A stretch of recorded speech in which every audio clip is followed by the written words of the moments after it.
going. Okay. All right, we had just about gotten to the point last time. In fact, we had gotten to the point where we saw that the mass term for the gauge bosons was minus v squared over 8 times g squared a1 mu say 1 mu plus a2 mu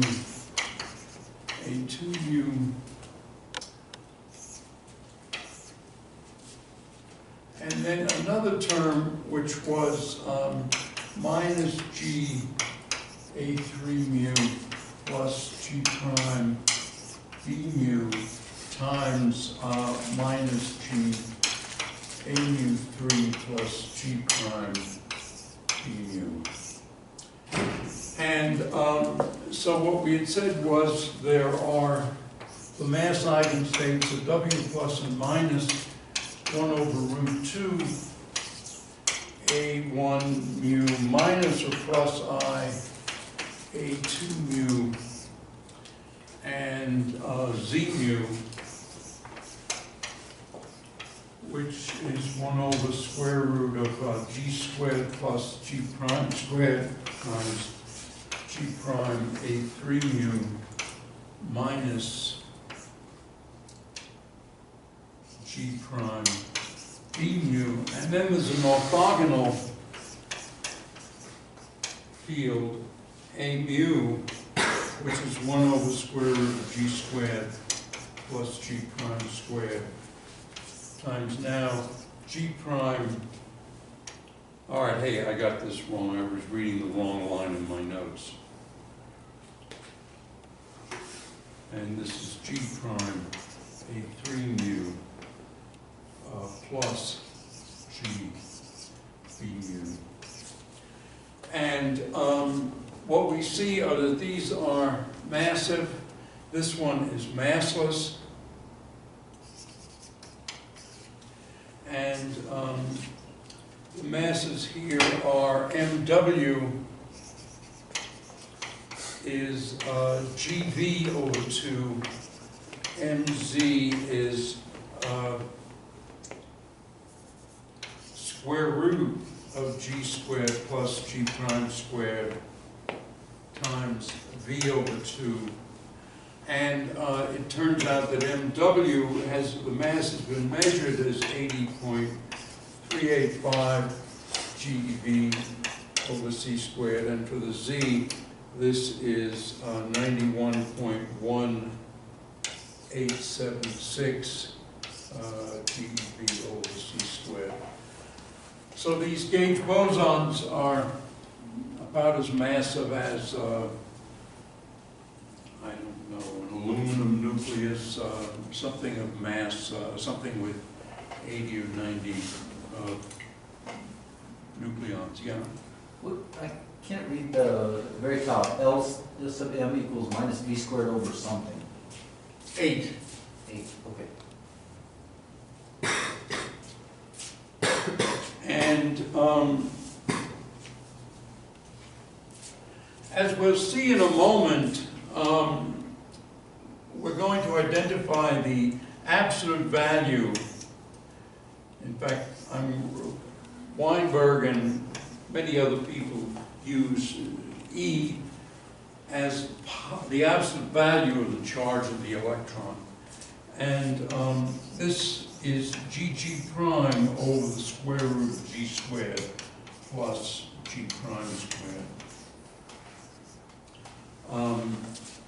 That's not evident at the moment, but there's a hint of it here, since the photon field has 1 over that square root. You can see that there'd be the charge of the electron should be related to that.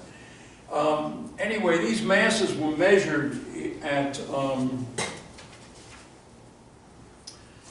the SLAC, the Stanford Linear Accelerator Center, and at LEP and LEP2 in CERN, and possibly also the W at Fermilab. I'm not sure of that.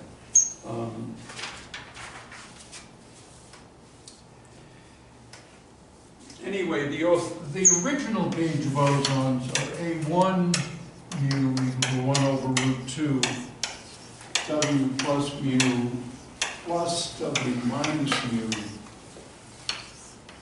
A2 mu is 1 over I root 2 W minus mu minus W plus mu.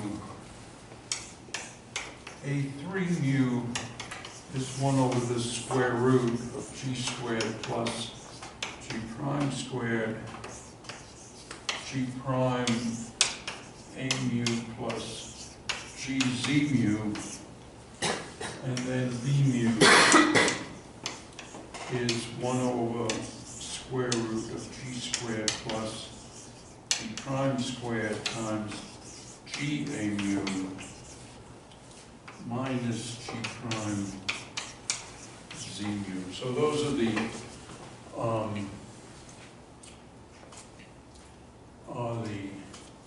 fields that are these are the gauge fields of SU2 left.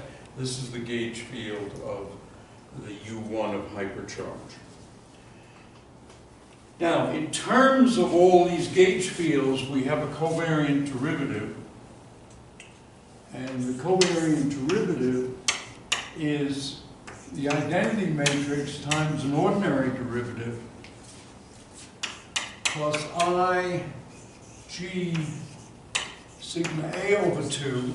Now, this is when acting on fields that under the SU2 left transform as a doublet. So that's why we have sigma A over 2 A mu plus I G prime Y over 2 B mu, Y being the weak hypercharge operator. And if we now write these things in terms of the mass eigenstate fields, by the way, there's in general in physics, we name the fields and particles that are mass eigenstates. We name them, we give them simple names. And that is true, that has been true for everything except for neutrinos. In the case of neutrinos, we didn't know anything about the mass eigenstates until recently. And so when we talk about the electron neutrino, the muon neutrino, we're talking about flavor eigenstates. That is to say, the electron neutrino is the neutrino that forms an SU2 left doublet with respect to the SU2 left gauge group and goes with the electron neutrino, and we arrange that the electron neutrino is a mass eigenstate. Okay, all right, so we now substitute in what we have is, let me just write this as d mu plus ig, and so then we have sigma 1 over 2, 1 over root 2, w plus mu plus w minus mu. So this is from A1, and then sigma 2 over 2, 1 over I root 2, w minus mu minus w plus mu, and then plus sigma 3 over 2, 1 over square root of g squared plus g prime squared, g prime a mu plus g z mu, so this is the A3 term. And in fact, that's why I wrote these, because I want to write the gauge bosons in terms of the mass eigenstate.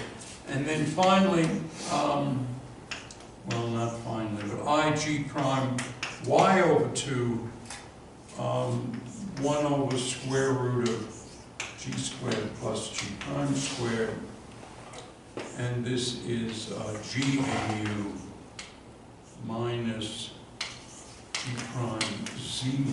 A mu now is the photon. And what we're going to do is we're going to say that T is sigma over 2, so this is the generator of the SU2 left, and that's sigma over 2. And if we do that, then this covariant derivative is d mu plus I g over root 2 W plus T plus mu plus W minus T minus mu plus Z mu over the square root of G squared plus G prime squared times G squared T3 minus G prime squared Y. And then finally, I G prime over square root of G squared plus G prime squared photon T3 plus Y over 2. Okay, so now what we see is that there is a charge operator involved. The charge operator we would call Q, and Q is T3 plus weak hypercharge over 2. And then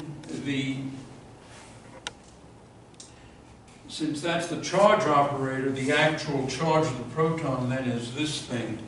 And so that's why, well, I don't need to write it again. That's why we say the charge of the proton, or the absolute value charge of the electron, is GG prime over the square root. That's the square root that occurred here. So, yeah. A couple questions. And I know you did some of this stuff last semester, but, all right, so the first, where you put in the brackets, is that closed at the very end? The IG is multiplied by all of that? Good question. The IZ comes, it closes right here. Okay. And then the other one is... Yeah, you get a candy. Is you define T. Well, what is T plus, what are T plus and T minus? Oh, good question. I remember seeing these last semester, but I can't remember what they... T plus or minus is T1 plus or minus IT2. And let me see if there's a square root. Where did I define them? No, there's no square root. T plus or minus is a half sigma 1 plus or minus I sigma 2.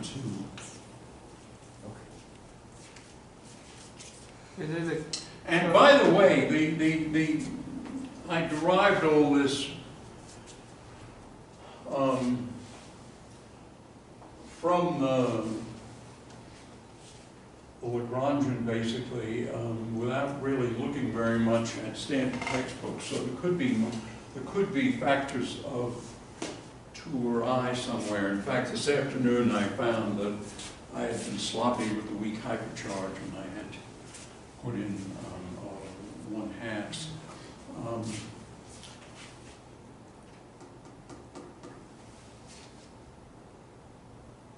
But you see what's happening here. This is sigma 1 over 2, and there's a square root of 2, so this is entirely consistent. Could you remind us what this hypercharge operator is again? Sure. Hypercharge is just something that was invented back in 1967 or so by Weinberg, as far as I know, because he thought that this was the gauge group, SU2 left cross a U1, and the U1 we call hypercharge. And so the actual hypercharge of various particles, I can, I guess, make a little thing here. So left,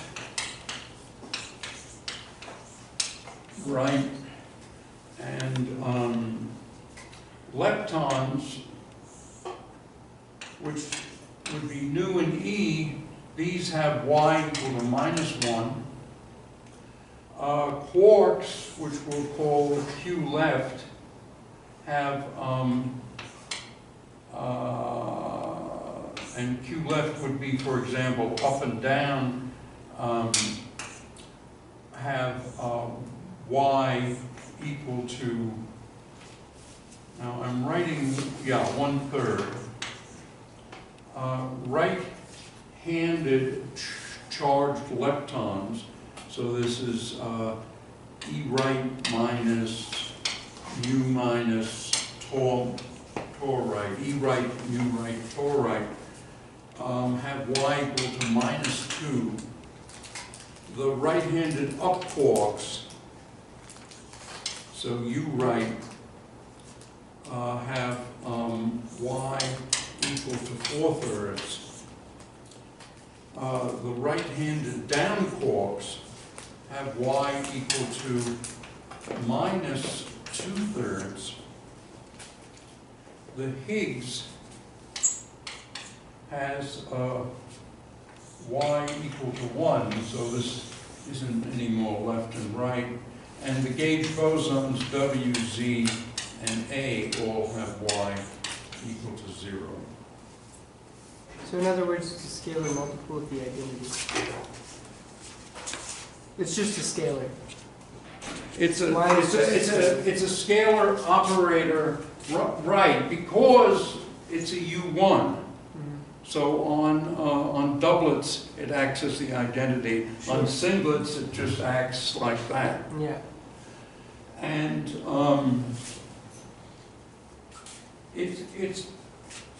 it's clear from these funny numbers that there's more group theory that has to be done. And what people did in the mid-70s, and this was Georgi and Glasgow and then Patti and Salam, they, having seen that Weinberg managed to unify the weak and electromagnetic interactions, they said, well, let's go for the strong interactions. Let's try to unify the strong interactions with the weak and electromagnetic interactions. And that led to what's called grand unification, and a zillion papers were written, and in fact one theorist at CERN, I forget the guy's name, he wrote a paper saying how to write a paper on grand unification. And so he said, first pick a grade group, then pick quantum numbers, then do this and that. And it was, he was making fun of the fact that people were writing zillions of papers on grand unification. Did it get accepted? Huh? So did it get accepted anywhere? I don't remember. Well, I think his name was John Ellis, but I'm not quite sure. He has been so prominent to the theoretical physicists, I'm sure that any place he chose to send it would publish it. Although, as you know, there was the story of Einstein submitting a paper to a journal in which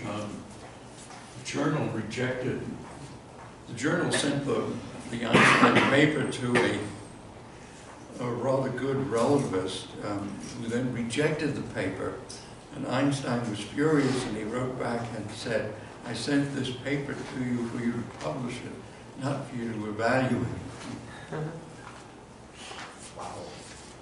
Well, anyway, sorry for these digressions. So these are what this tells us is that there's certainly a lot going on in group theory that's not understood, that's not incorporated in the standard model. Whether any of the grand unification theories are right is not known. What is obvious is that, at least I think, what's obvious is that it was stupid to go to focus on supersymmetry and granularification, which is what people were doing in the 60s and 70s and 80s until they all went into string theory. It's that we have here three families, so we obviously have a global symmetry, at least, and this global symmetry is broken at the scale of the top quark, which is only 180 GeV. Now, 180 GeV back in the 60s was an enormous mass, and in fact, everybody thought that the top would have been 15 GeV, maybe 20 at the top, at the highest. And there was actually some sort of a guessing game taking place at some lab that I was visiting. And everybody was picking numbers, predicting what the top quark mass was, and they were picking numbers below 20 GeV. So I wrote down something like 200. Turns out I was probably the most accurate of them, but I was just joking and wasn't serious and didn't have any reason to think. But on a scale, in as much as the top quark mass is 200 GeV, say 180, whatever it is, the fact that we're doing experiments now at the LHC at 14 TeV, on that mass scale, this broken symmetry is almost exact, right? Because maybe it's an error of 15% or so. No, it's not even 15%. It's like 1%, 1.5%. So on the scale of modern physics, this family is almost an exact global symmetry. And then the people now who are doing string theory have, in the last several years, have said that you can't have a global symmetry. You have to have a gauge symmetry. So it seems to me evident that the next symmetry to be uncovered is a gauged SU3 that takes one family into another. Of course, there's another SU3, the SU3 of color, that rotates the quarks amongst themselves, and that is unbroken. At least in the standard model, it's unbroken. I say at least because of the fact that it's strongly coupled, one doesn't really have much understanding of quantum chromodynamics. All right, well, anyway, so the lepton doublet, which I'm going to write as EL, is the electron, neutrino, and the electron. And this is a mass eigenstate. This is the neutrino that the weak interactions rotate the electron into. So it's the image of the electron under this SU2 left. Its charge, of course, is minus E, where that's E. And I suppose you all know this, but fine structure constant is E squared over 4 pi h plus E, and that's 1 over 137. And that is now measured in the notes. I write it out to, actually it's 1 over 137.035.999.074 with a possible error of 44 in the last two decimal places. So you can put this as 036, and that's pretty accurate. Now, of course, last semester we briefly discussed running coupling constants. So this is the coupling constant at momentum 0. So in other words, long range.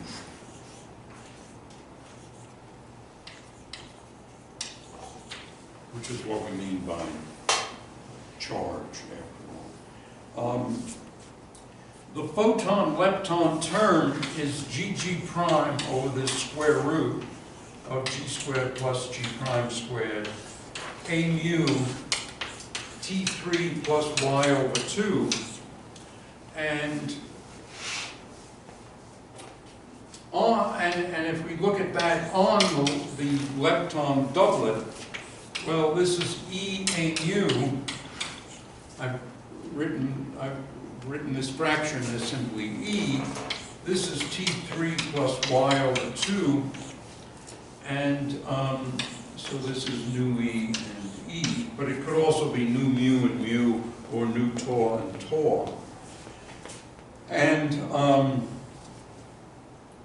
so T3 is a half minus a half, and the y for this doublet is -1.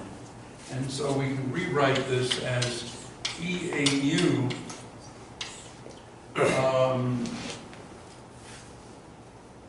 if I write this as actually two matrices, and this is -1, so this is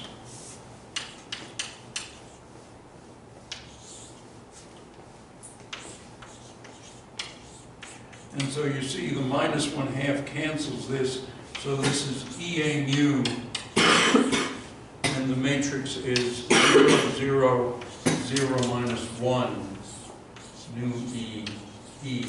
So this is why we took this ratio as being the absolute value of the charge of the electron, and the neutrino comes out to be neutral. Now, there's something called the weak mixing angle.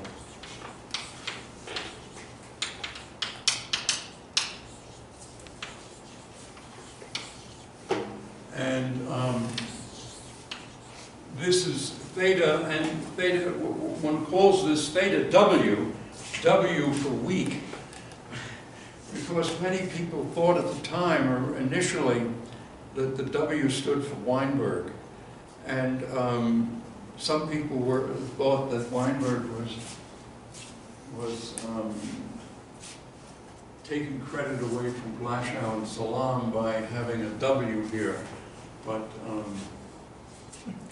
I don't think that was actually the case. But there was a certain amount of hostility.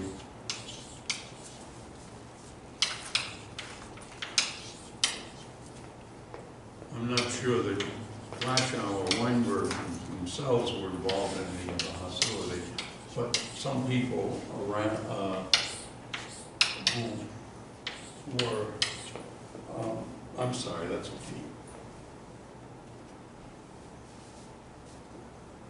All right, never mind gossip. So that's the weak mixing angle. And now, one of these terms, theta, cosine theta, sine theta, well, we read them off from these expressions here. These expressions tell us what these cosine theta, sine theta terms are, all from these expressions over here. And so what we see is that cosine of theta W is equal to G over the square root of G squared plus G prime squared, and sine of theta W is then G prime over square root of G squared plus G prime squared. And the charge operator, as I said, Q is T3 plus the hypercharge over 2.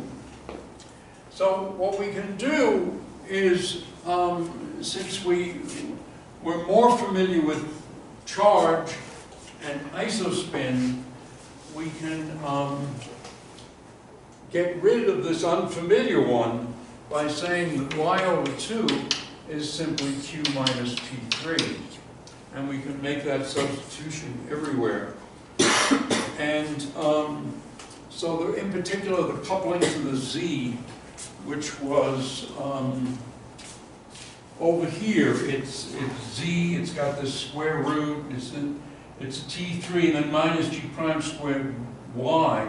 We can replace y by q minus y over, T3 minus y over 2, no, q minus T3, sorry.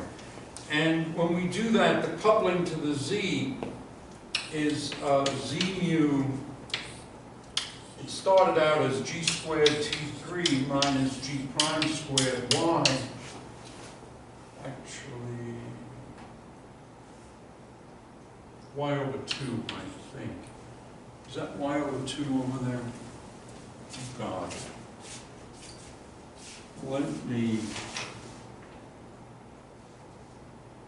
That's supposed to be y over 2. Where did I lose the 2? Right, that's supposed to be y over 2. And so over here, the coupling is that, and so when we add, it's that over the square root of g squared plus g prime squared. And so this is then z mu over square root of g squared plus g prime squared. And then over here, what we have is g squared plus g prime squared t3 minus g prime squared cubed. Okay, so that's the coupling to the z. And the coupling to the photon, which we had was gg prime over square root of g squared plus g prime squared a mu t3 plus y over 2. This is then gg prime over the square root of g squared plus g prime squared. And then it's just a mu cubed, which is, of course, another way of writing that, of course, is e cubed a mu. So that's exactly what we want for the photon. And then these other things, in the z mu term, we have this quantity divided by its square root, and so that actually is just the square root of g squared plus g prime squared, and this is g over cosine theta weak, and the other term, g prime squared over the square root, I'll just write it as square root, is g over cosine theta weak sine squared theta w. And so the coupling to the z turns out to be g over cosine theta w z mu t3 minus sine squared theta w cubed. So that's the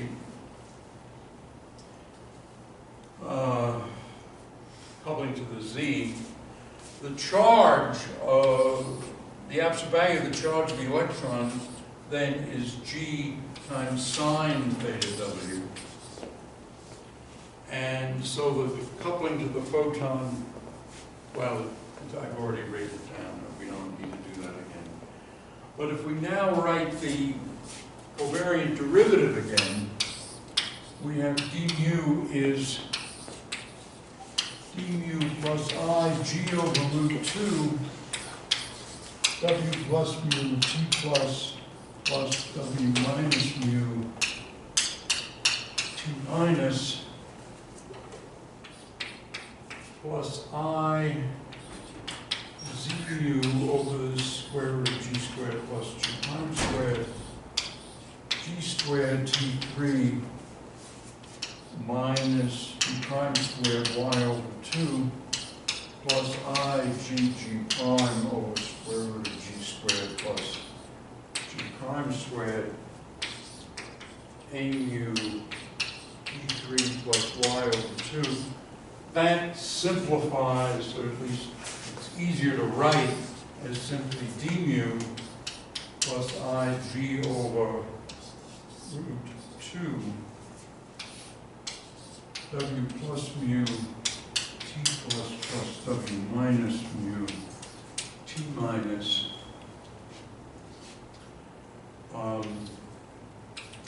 plus IG over cosine theta W Z mu T3 minus sine squared theta W Q, and then finally plus IE A mu Q. So to recapitulate, what we get as a covariant derivative is simply the coupling constant of the SU2 left, the gauge bosons and the isospin of the SU2 generators T plus and T minus. And then for Z, we have something a little bit complicated. We divide by the cosine of the weak mixing angle, T3 minus sine squared of the weak mixing angle times Q.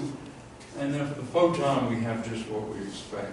What's like the point of this? I don't see like, Huh? what's so special about this? I mean, I feel like we're just writing the same thing over again. Yes.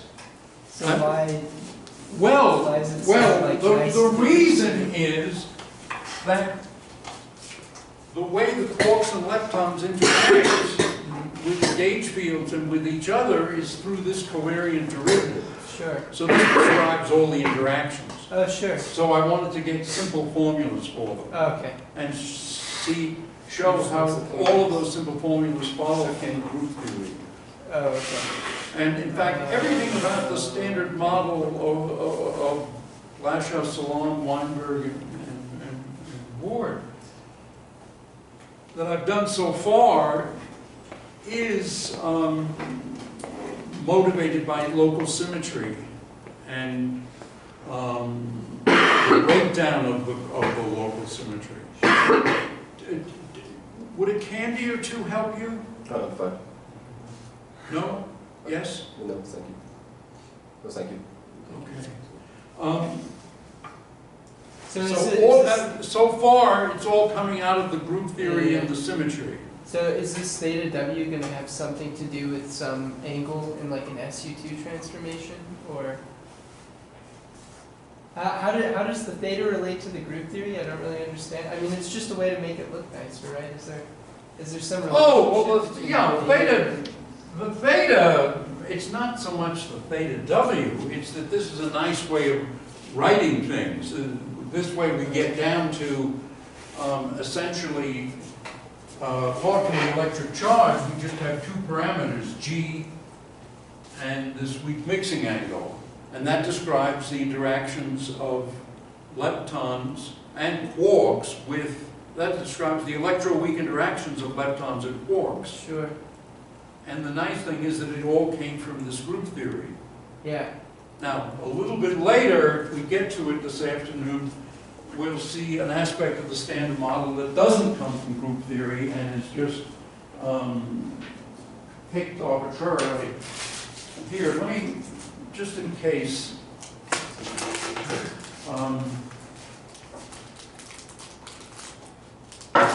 in fact, you must have asked at least one question, or let us say two questions.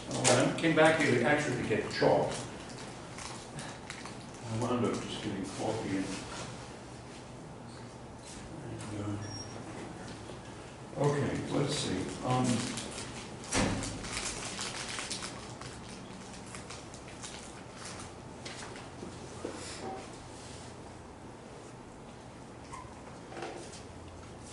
In terms of this weak mixing angle, by the way, the mass of the W is cosine theta W times the mass of the Z. So in other words, those measurements of the two masses tell us what this is, and in particular, what we found out is that sine squared of the weak mixing angle is 0.231. And the thing that surprised the hell out of me when I did the calculation, or when I had Google do the calculation, is that this is 233. So it's the weak mixing angle. It's one of those crazy angles in which the angle and the square of the sine of the angle are almost the same number. Which I guess is convenient. And of course, this V is 246.22 GeV.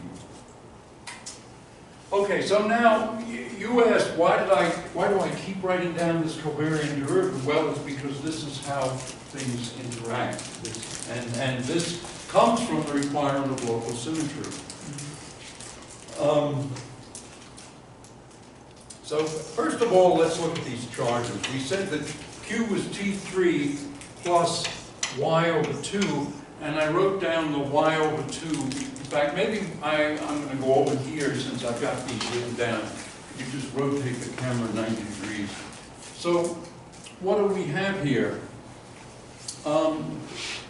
Since Q is equal to T3 plus Y over 2,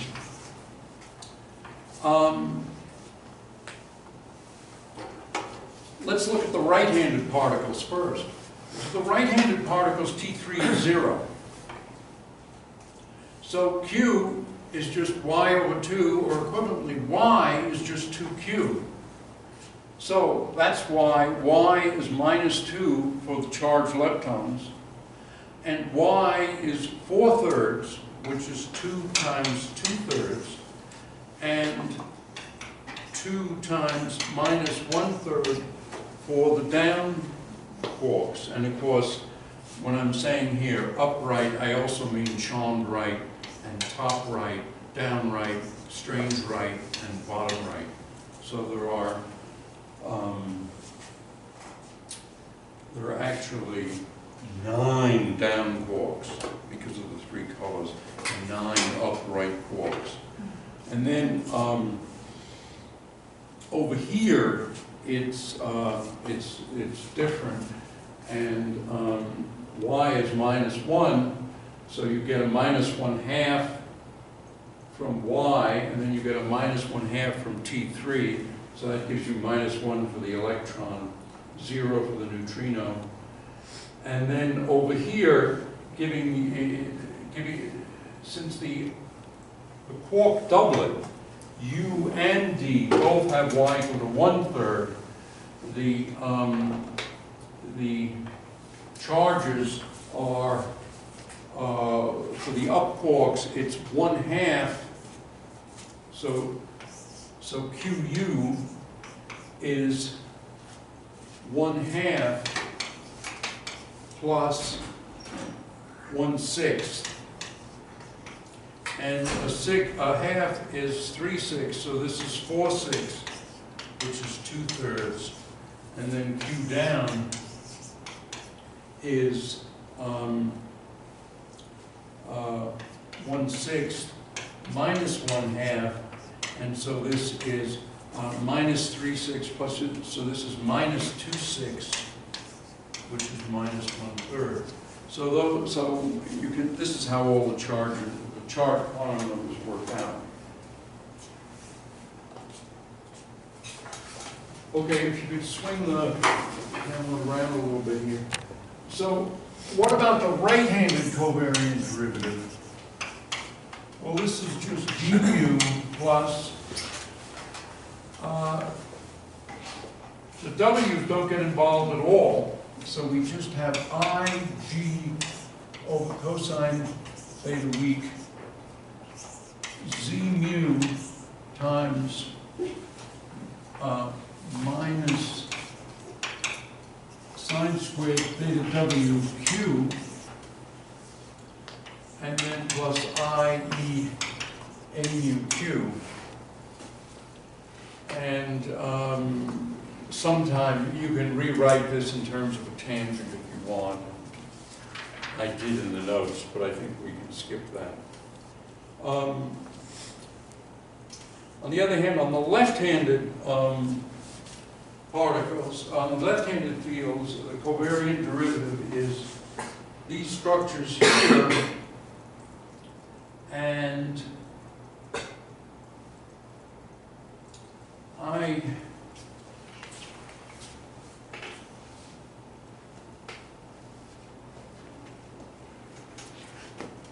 right, well, what you can, all right, so let me rewrite this slightly. So d left mu is du, and you see here I had a g. We can get rid of the g completely and just use e and theta weak. Then we have IE over square root of 2 sine theta w, w plus mu, t plus w minus mu, t minus, plus IE over cosine theta w, z mu, t3 over sine theta w, minus sine theta w, q, plus IE mu q. So that's the actual covariant derivative. Now, let's get to the actual leptons themselves. The kinetic action for the leptons is minus E bar left, D slash left, E left, minus E bar right, D slash right, E right, minus Q bar left, D slash left, Q left, minus Q bar right, D slash right, Q right. So this is the quarks and the leptons. I should have written this as capital L for leptons. That's what most people do. I think that makes more sense rather than E, since Q stands for quark, L should stand for lepton. Now, of course, E slash is the covariant derivative dotted into the gamma matrices. So it's gamma mu d mu. And you recall the gamma matrices are the anti-commutator is 2 A to AB, and then there's a fifth gamma matrix, which in Weinberg's choice is 1, 0, 0, minus 1. And so there are projection operators, 1 half 1 plus gamma 5. By the way, this is also gamma lower 5. And the reason why you can raise or lower the gamma, one can think of it this way, namely that it's a fourth spatial index. And so with the notation, the metric we have, spatial indices, you can raise or lower without changing signs.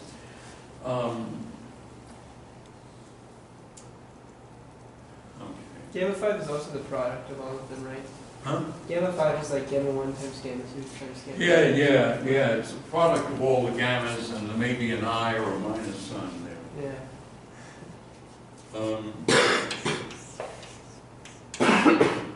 And this is 1 half 1 minus gamma 5. Now, P left squared is 1. And that's because it's 1/4, 1 plus 2 gamma 5 plus gamma 5 squared, but that's also 1. So this is P left. And the same thing is true of P right, because then that would be plus or minus, and so that would be P left or P right. So these are projection operators. And we can rewrite this, and in fact, I'm going to assign this as a homework problem. It's not a big deal, but it's probably something everybody should do at least once. Namely, that we can rewrite this as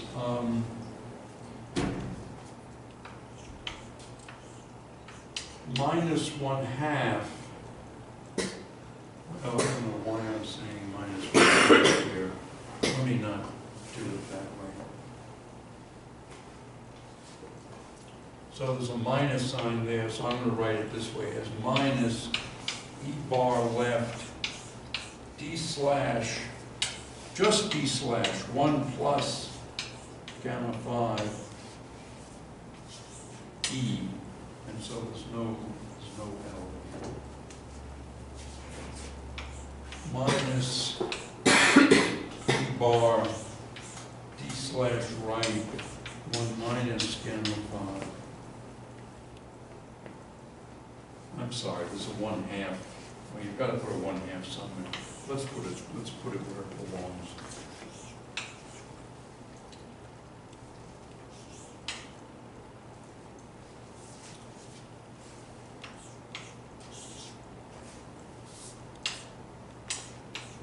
Minus Q bar D slash left 1 plus gamma 5 over 2 Q plus Q bar D right slash.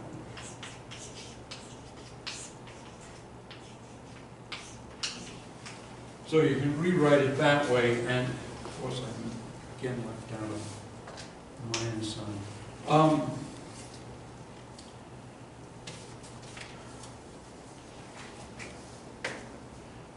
So this thing is P left.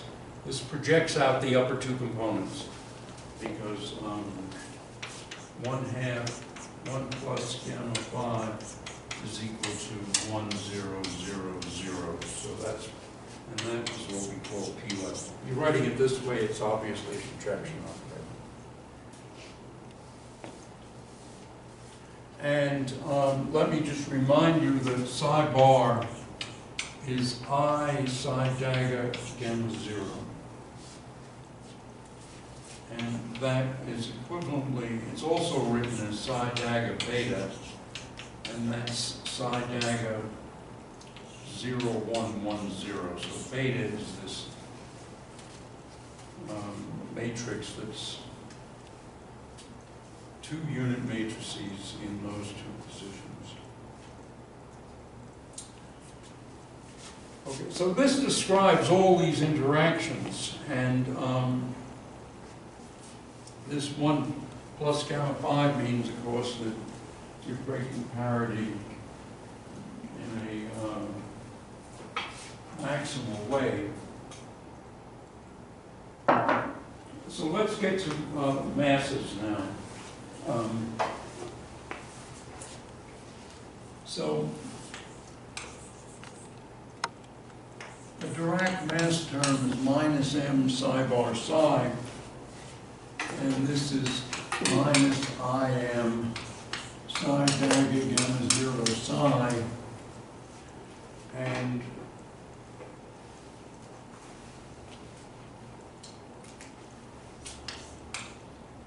there are many, many ways of writing this, so I'm going to write this several different ways.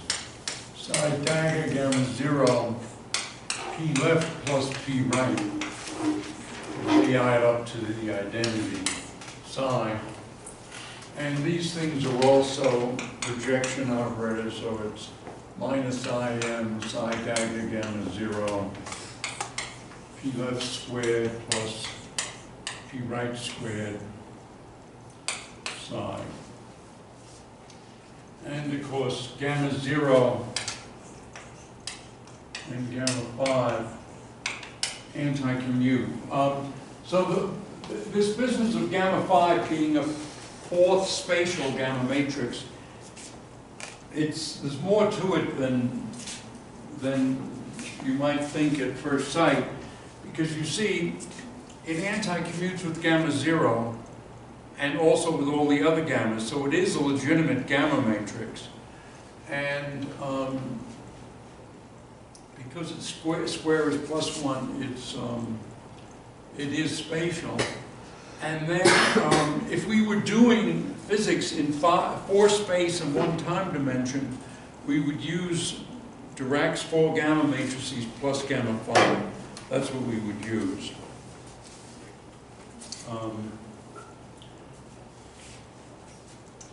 So another way of writing this mass term is minus Im psi dagger p right gamma 0 p left psi minus Im psi dagger p left gamma 0 p right psi.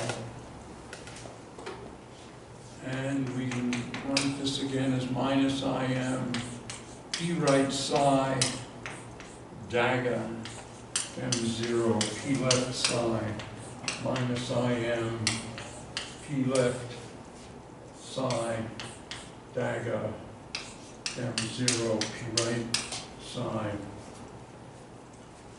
And so then this is minus Im psi right dagger gamma 0 psi left minus Im psi left dagger gamma 0 psi right. And yet another way of writing all of this is minus M psi bar right psi left minus M psi bar left psi right. So these are all the different ways of writing, well, these are several different ways of writing a Dirac mass term. And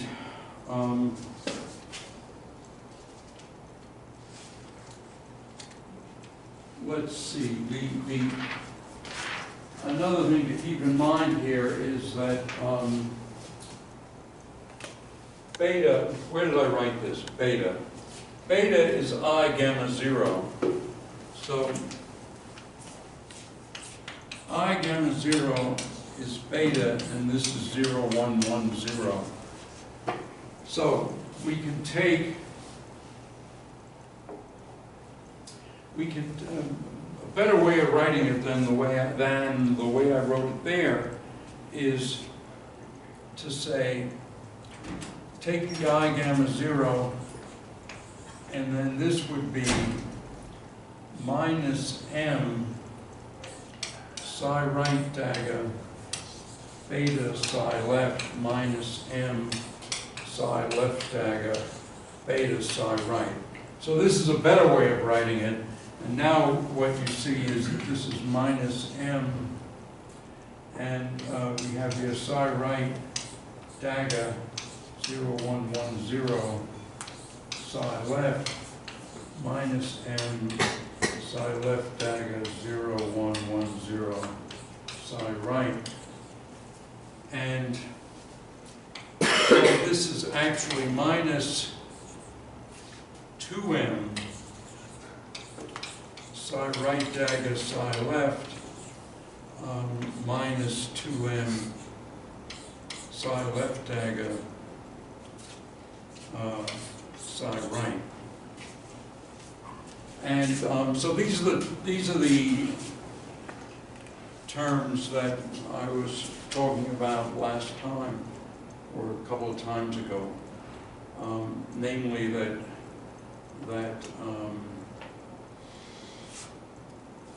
these are Lorentz invariant terms, because if you have psi left prime as e to the z dot sigma psi left, and psi right prime as e to the minus z star dot sigma psi right. I'm hoping that this works. So then psi right prime dagger would be psi right dagger, and this would be e to the minus z dot sigma, because adjoint doesn't affect sigma, and that would be that. This would be e to the z dot sigma psi left, and so you can see this is These are Lorentz invariant quantities, as I mentioned a couple of times ago. And so, now here's the funny thing about all this. This is the Dirac mass term, and what I've shown here is the Dirac mass term is these things, but this is what we called the Majorana mass term last time. And so you see, this side left could be psi 1 left plus I psi 2 left, and psi right could be psi 1 right plus I psi 2 right. And so then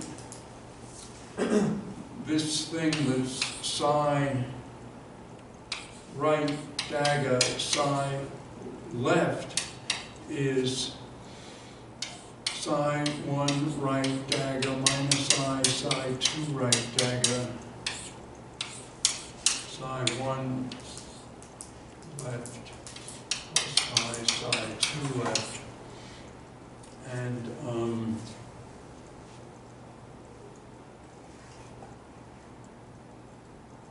I thought there was going to be some natural way that this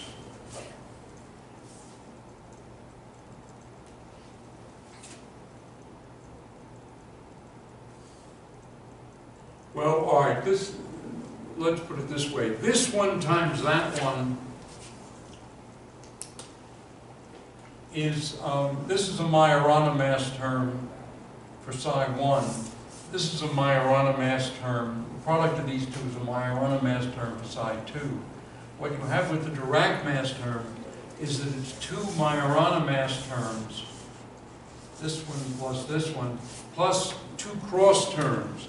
That's sort of a Majorana mass for a 1-2 and a 2-1 Majorana mass. Anyway,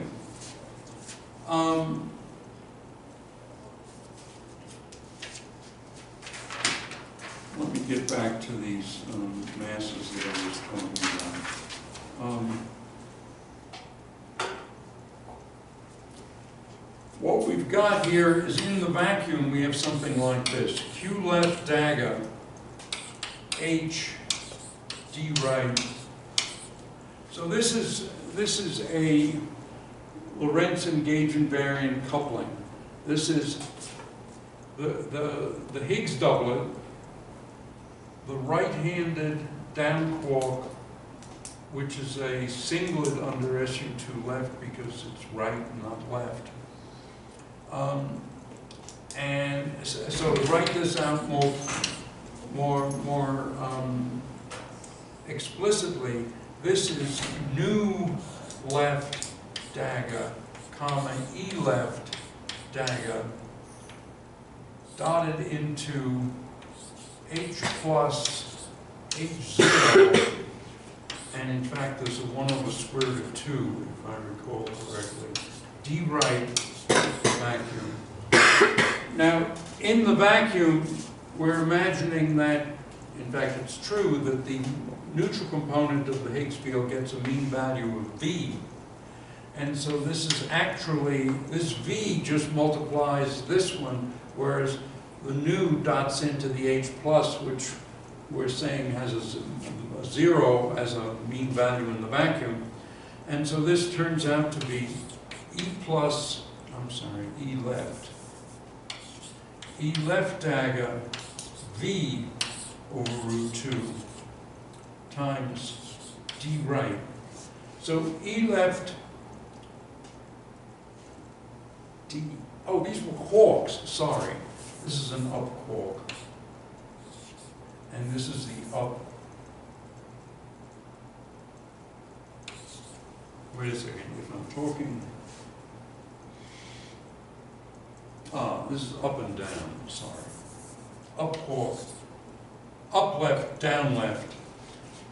And so this turns out to be down left adjoint V down right. So down left adjoint down right, that's a Dirac mass term for the down quark when multiplied by some number. The number is V over root 2. And so So if you have, in other words, a term like minus CD, Q left dagger, Higgs doublet D right, minus the complex conjugate of this to make everything Hermitian. And in fact, this would be D right dagger, H dagger, Q left. If these are two terms in the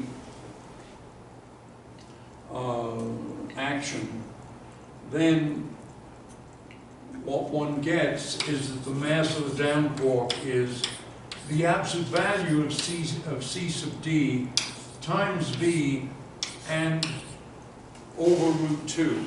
Now, I'm a little worried about factors of 2 here because I got, there's altogether a 4 there, and over here there's no 4, so I don't guarantee the factors of 2 in this. But the lesson here is that you have something that's a Lorentz invariant and gauge invariant, you put it into the action, and then the fact that you have a mean value in the vacuum for the neutral component of the Higgs field gives you a mass for the down quark.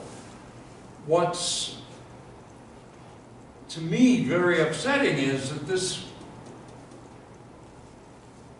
CD did not come from group theory the way the masses of the W and the Z and the photon and so forth, and the interaction terms of the quarks came from group theory. This just comes from a simple formula, namely that the absolute value of CD is square root of 2 over V times the mass of the down quark. And so every one of the fermion masses comes about this way. You take the experimental mass, you multiply by the correct factor of 2, divide by the mean value in the vacuum of the neutral component of the Higgs field, and that gives you the constant that you stick in the action.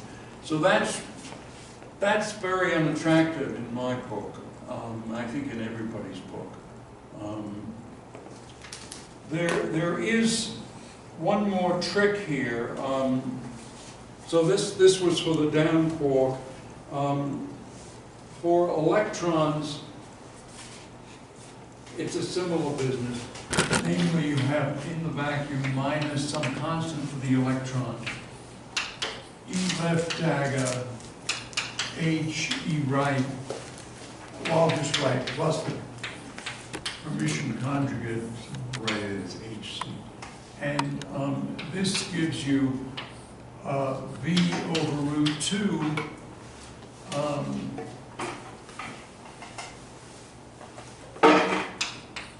minus C sub E. This is a constant that you put in E left dagger, E right, minus C E star, E right dagger, E left.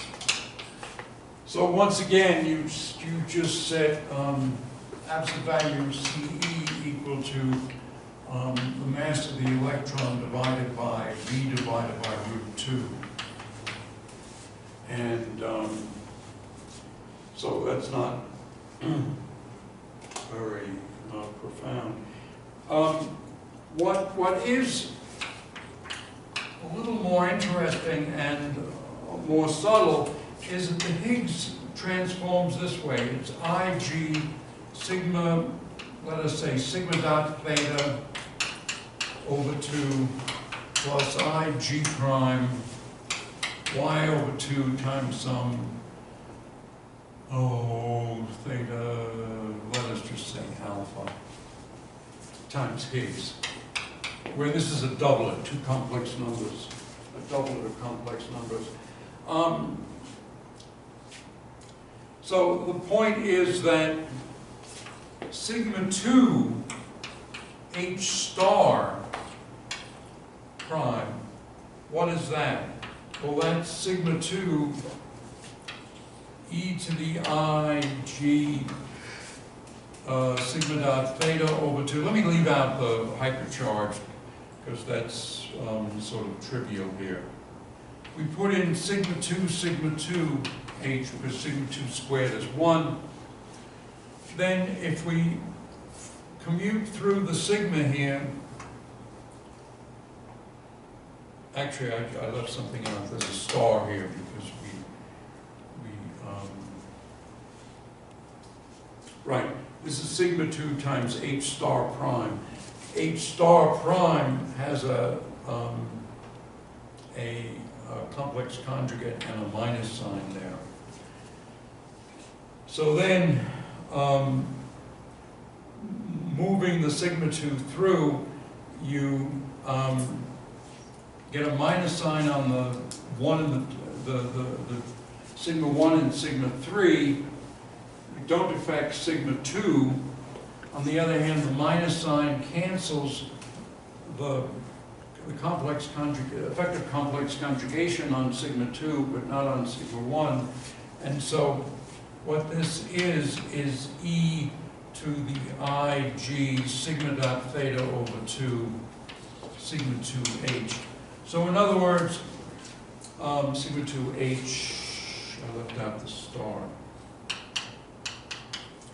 So basically it's that sigma 2h star transforms like h, and consequently the terms that one has as mass terms for the up quarks and for the neutrinos, if one wants to give neutrinos Dirac masses, they're actually out of time. Maybe I'll show you this again tomorrow, Wednesday. Sigma 2h complex conjugate, you write minus cu star ur dagger h transpose sigma 2 q left bracket. So these are the mass terms that one has.